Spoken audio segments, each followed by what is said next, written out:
The Western is a perfect match for blockbuster video games. You're a lone hero who runs around in a big empty world with a gun, killing and sometimes protecting people, and that's 87% of the medium right there. Assuming Rockstar hasn't salted the earth by making a franchise that no one can compete with, why don't video game publishers make more Westerns? What if they don't need to? Because every open-world video game is already a Western, minus the cowboy hats. Pulp writer Frank Gruber said that every Western has at least one of 7 plots. And he probably knew what he was talking about because he wrote 300 stories and 60 novels, and not all of them were Westerns, but that's more books than I've read my entire life, so I'm gonna defer to his expertise here. Whether it's intentional or not, open-world games borrow Western plots. But sometimes they end up replicating some of the genre's flaws, too. Fallout 4 features an empire story. Tell Don Diego, tell him that all the land north of that river's mine. Tell him to stay off of it. In the most simplistic terms, an empire story is about building something and getting hella rich. You could be building a ranch, or beautifying your wasteland base to make it the absolute shit.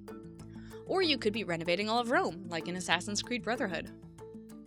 I've never seen an open-world game where the empire story is the main theme, but a lot of open-world games do still have elements of homesteading.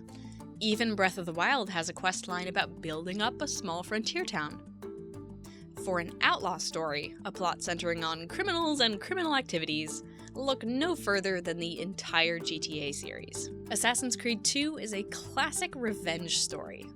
These plots usually involve a very convoluted quest for revenge by the hero.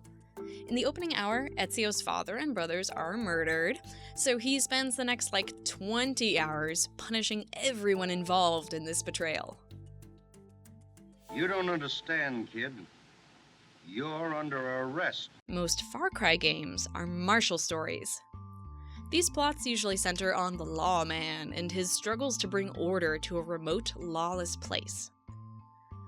This even applies to Far Cry 3, where you play as a dumb piece of shit who trips into a role as the island tribe's enforcer. It's basically a worse version of Dances with Wolves, but this is where we get right back into the problems at the root of the genre. Sometimes an open-world game lets you experience exploring a beautiful, majestic world, and sometimes they end up replicating the same colonialist themes at the heart of those old Western pulps. Which brings us to the cavalry and Indian story, as defined by Gruber. These stories are about claiming the West from Native Americans for white settlers, but in these stories, this act of genocide is portrayed as noble and virtuous. It's not the only type of Western that's about the colonization and subjugation of Native peoples, it's just the most explicit. Modern stories try to get around this by putting the hero on the side of the indigenous people. Like in Red Faction Guerrilla. You've got the space military oppressing people on Mars, and the main character eventually sides with a faction called the Marauders to drive out the real oppressors in what is the most blatant Dances with Wolves parallel yet. This plot can't really be unfucked because it always centers on an outsider becoming the chosen one / killing machine for a group of oppressed people.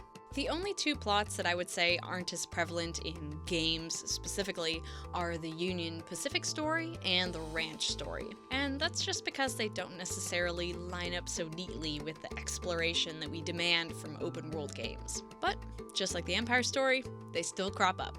The Union Pacific story is about a train track being constructed or some other technology coming to the Virgin West. Breath of the Wild and Horizon Zero Dawn both grapple with the idea of dangerous technology that ruins the land and tries to kill people, just like trains do. But I don't think those examples perfectly bear out, because in both cases the technology was left behind by past humans who fucked up real bad.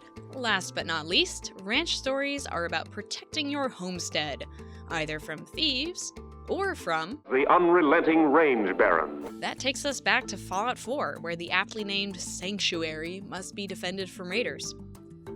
So there are the 7 Western plots overlaid onto open-world games. Maybe a Stetson is what you actually want, but I don't think we're going to get any more literal whole-ass Westerns anytime soon. On the one hand, no one wants to be compared to Red Dead 2, and on the other hand, adapting the Western time period, iconography, the whole shebang, is a big job with a lot of social responsibility. But if what you want is a sprawling open world, a brave lone hero, and a crescendoing power fantasy, we'll always have Breath of the Wild.